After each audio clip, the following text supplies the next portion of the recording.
అంటే కాలయాపన అంటే ఇప్పుడు మీరు చేసిందంతా కాలయాపనే కదా. గతంలో జరిగింది 10 ఏళ్ళు, ఒక తరం నష్టపోయింది. ఇది అంటున్నా సిఆర్ బిస్వాల్ కమిటీ వినండి. మీరు 2 సంవత్సరాలు అవుతుంది.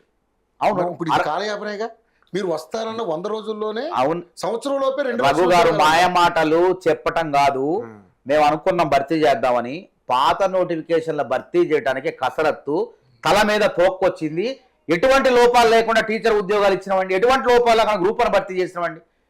సంవత్సరాలు 2020 నోటిఫికేషన్లు అయ్యి ఆ నోటిఫికేషన్లు శాఖచక్యంగా న్యాయపరమైన చిక్కులు లేకుండా 60,000 మంది కొలువులేయటం గొప్ప అంటన్నా. అందుకే రేవంత్ రెడ్డి మగాడు మొగోడు అంటన్నా. ఉద్యోగాలు ఏమన్నా పెళ్లి చేసుకుని ఏం సక్కం అంటన్నా. ఉపయోగం ఏంటంటే పిల్లలు కనకపోతే ఏంటంటున్నా, అది పరిపక్వ జీవితమేనా? అది ఆడా కాదు మగా కాదు బతుకులయ్యి. కాబట్టి రేవంత్ రెడ్డి దమ్మున్నాడు కాబట్టి ఆ చాకచక్యం నైపుణ్యం ఉండబట్టే జీవో నెంబర్ 3 తీసుకొచ్చి వర్టికల్ రిజర్వేషన్ కాదు హారిజాంటల్ రిజర్వేషన్ పెట్టి ఆ ఉద్యోగాలను భర్తీ చేసి విజయం సాధించిండు. కాబట్టి వాటి ఆ బూజు దులపాలి ఫస్ట్. ఆ పాత బూజన్ని కొద్ది రోజుల్లో దులిపేస్తాం. 6 నెలలు ఎందుకంటే కోర్టు తీర్పు ఆటంగా ఉంది, తీర్పు రిజర్వ్లో పెట్టింది.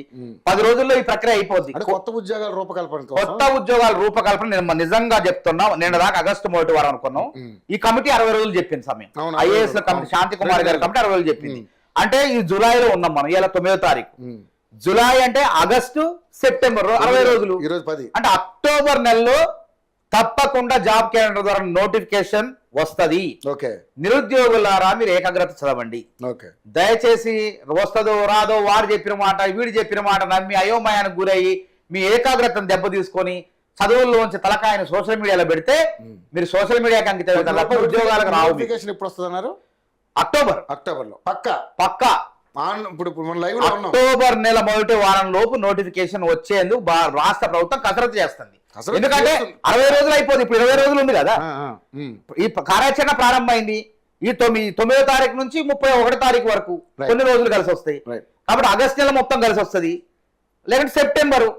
అక్టోబర్ నెలలో ఈ ప్రక్రియ ప్రారంభమవుతుంది, పక్కా ప్రారంభమవుతుంది. ఇది నేను ఎందుకంటే నేను ప్రభుత్వ పెద్దల దగ్గరికి పోయాను కాబట్టి అడగొచ్చు, అట్లే దాన్నే లేదు. మనం న్యాయం చేయాలని. ఎందుకంటే ఆగమేఘాల మీద వాళ్ళు అడుగుతున్నారని వీళ్ళు అడుగుతున్నారు నోటిఫికేషన్ ఇస్తే అది న్యాయపరమైన చిక్కులతో ఆగిపోయే ప్రమాదం ఉంది. ఆగిపోయే నోటిఫికేషన్ కావాలా, చక్కగా సాగిపోయి వెంటనే ఉద్యోగాలు వచ్చే నోటిఫికేషన్ కావాలి, నిరుద్యోగులు తెలుసుకోవాలి. రైట్ మానవత్రయ్య గారు, నిజంగానే అంటే మీరు అధికారంలో రావడం కోసం వాళ్ళు బస్సు యాత్రలు చేశారు, పాదయాత్రలు చేశారు, మిమ్మల్ని అధికారంలో నిలబెట్టడం కోసం ఆ ప్రభుత్వాన్ని గద్దెదించడం కోసం వాళ్ళు ఎంతో కృషి చేశారు. కాబట్టి వాళ్ళ తరపున మీరు ముఖ్యమంత్రి గారికి మెమోరాండం, వాళ్ళ రుణం తీర్చుకునేందుకే ముందు స్పందిస్తున్నాం.